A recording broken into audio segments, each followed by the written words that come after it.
All right, I want to show you guys some glute activation, specifically the glute maximus activation.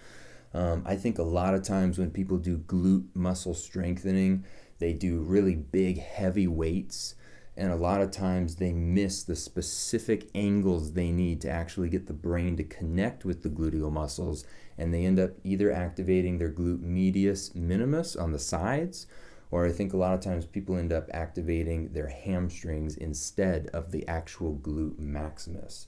So the first thing I want to talk about with glute activation is that this is going to be low load, okay? This is not going to be high intensity. This is not high weight. This is just trying to get the muscle to activate.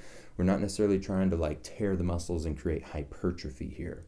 So don't look at this as something that you've got to blast out with highest speed and power and put a bunch of weights on. This is meant to be a very body weight, very light, very focused kind of movement, okay? It's more about getting the exact precision of the movement and getting your brain to actually activate the motor neurons in the muscle. It's more about that than it is about just trying to build a bunch of muscle and do a bunch of movements a whole bunch, okay? So this is about precise movement, not about big quantity or heavy weights or anything like that with the movement, okay? Now the first thing I want to talk about when it comes to muscle activation are those angles. People really get the glute maximus angles wrong. They get it incorrect. What we have to understand with the glute maximus is that it has a triplanar movement, okay? There are 3 different movements that it actually does. And I'm going to go ahead and get myself up here, and I hope that you're okay with looking at my butt here because that's what we got to do. If you are watching this, I would encourage you to put a hand on your glutes right now and feel them, okay? Actually feel the muscle tissue. And what we want to understand is that the glute maximus doesn't just go back into extension, and it doesn't just go out into abduction. It also goes into external rotation, right? And I would actually argue, I feel like external rotation is one of the bigger, more emphasized movements with activation particularly. So anytime we want to activate the glutes, as opposed to just the medius minimus, and again, when I say glutes, I'm saying glute maximus, okay? I need to say maximus here.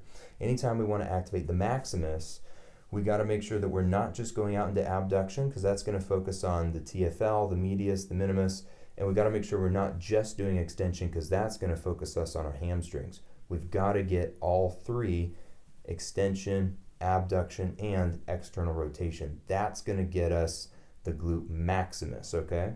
So we just have to understand that triplanar combination that needs to happen with glute maximus activation. Now the first thing that you'll see people do a lot is the glute bridge, okay? Now the glute bridge is a great exercise, but most people mess this up by doing it too much in a straight and narrow alignment and getting their muscles focused on the hamstrings. If you keep the legs together and you lift up, you're going to do a lot of hamstrings with that. If you take the legs out really wide and you push the knees out, that's going to make it much more about getting into your glutes, okay? So I'm rotating myself at an angle so you can see my knees a little bit better, okay? So if I keep it narrow, this is going to be hamstrings. If I take my feet and I separate them out really wide and I push my knees out really wide and then I come up and I activate, that's going to make it a lot more about my glutes. And when in doubt, just feel them. Are they hard? Are they tense right now? Are they tensed? Okay, you know that you're activating them, right? So making sure that you get through with that wide stance is what's going to get your glute maximus there, okay? Now you can also do this in a little bit more of a subtle format if I just do a rotation, okay? So I'm not actually lifting my whole thoracic body off of the ground. Instead, what I'm doing here is I'm just bringing myself down and I'm rotating my hips. So I'm just getting a slight pelvic rotation here to just get a slight posterior tilt with my hips and just activating a little bit of glutes down there. If you can't do a big, huge lift for pain or mobility or anything, you can just keep yourself with a little rotation right here. And again, wide stance. That's the big emphasis with the maximus. Wide stance, little rotation, or if you want something more, you go all the way up to a full lift off the ground, right? Okay, so that's the glute bridge, and I'll show you the more advanced glute bridge, okay? If you want to progress even further, then I can pull my chair over here, and I can do a single leg glute bridge. And this is much more intense for people. So this is something that you might only do in lower reps, but for this, I'm gonna make sure that I still get that wider stance, bringing the leg out to the side, even rotating my foot out a little bit, okay? My other leg over here, this one is not actually doing a lift, it's just helping me stabilize and balance. Otherwise, you kind of fall over to the side, okay? So this one is just here to keep me upright so I don't fall. This leg is what's actually lifting my weight, and I can lift down and then push back up, okay? Down and then push back up with this leg right here. If you want, you can try to cross over, and you can try to use an arm to hold on to something to stabilize yourself a little bit more, and you can start to lift up like that. Another good way to emphasize some glute maximus activation. Again, you're just making sure that you're getting a little bit more abduction and external rotation so that it's not focused on the hamstrings, okay? So that's some progressions for glute maximus that you can use with the glute bridge. The next thing I want to show you is a reverse eagle, okay? And this comes from the spread eagle, which I'll show you next, okay? But the reverse eagle, and I'm gonna maybe move my microphone over here. Sorry for a little bit of noise.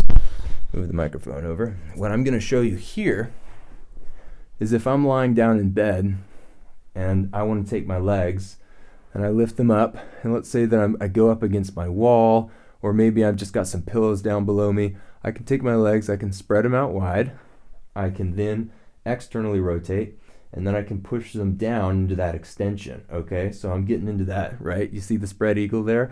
So it's a reverse spread eagle. So let's say I had pillows underneath me, or if I had this wall right here, I can just push down with a full extension of my legs, and I can get my glute activation there.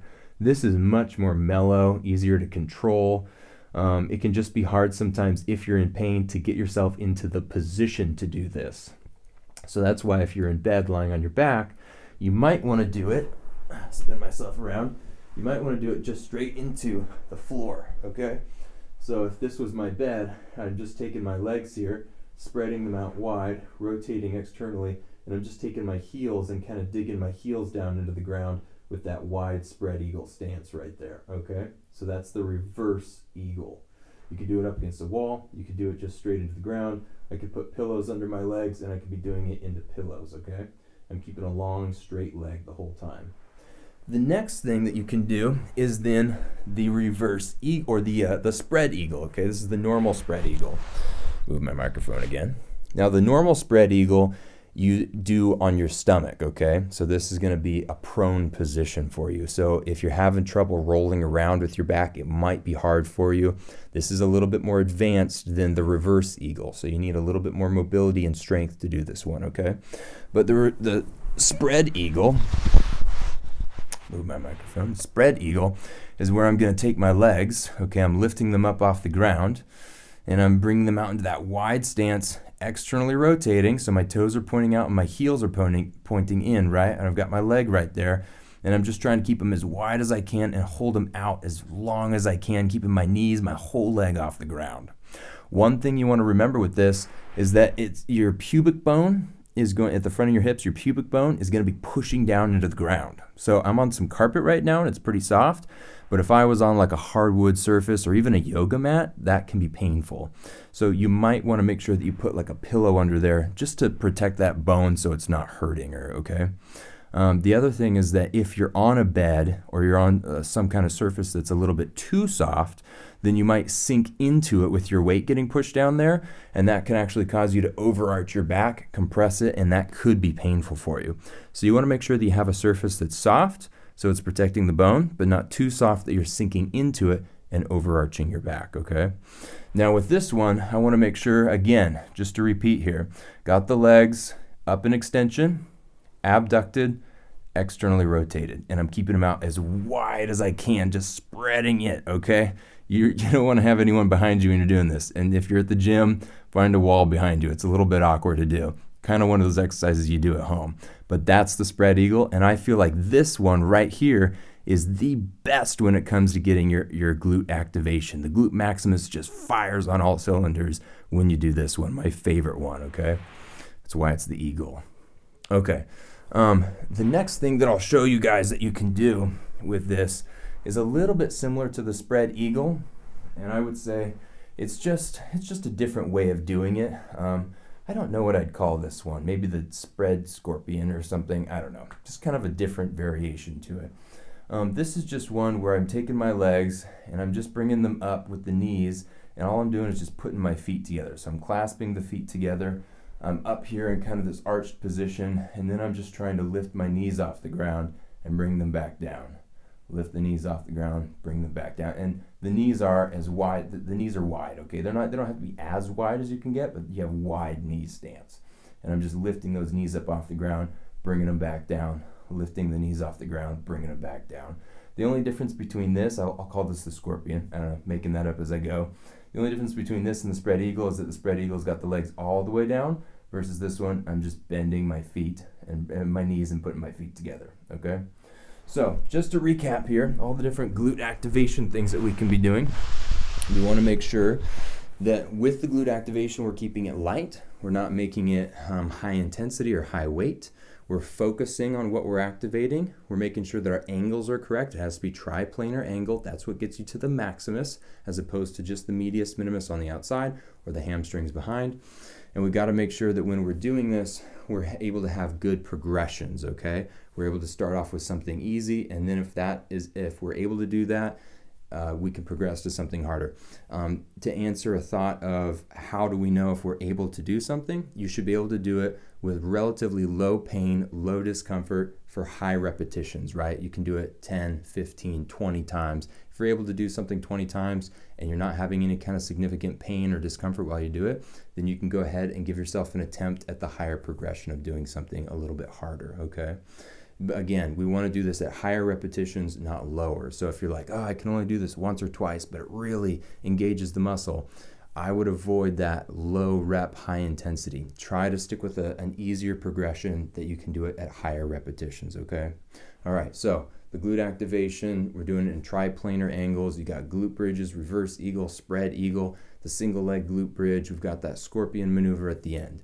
I hope this helps for you guys. If there's other stuff that you want me to talk about with glute activation, or if it doesn't work and you got some suggestions, definitely comment and send it to me, and I can try to make other videos to help you with more specifics that you might have. Otherwise, subscribe, like this video, and I hope to talk to you guys again soon. Thank you.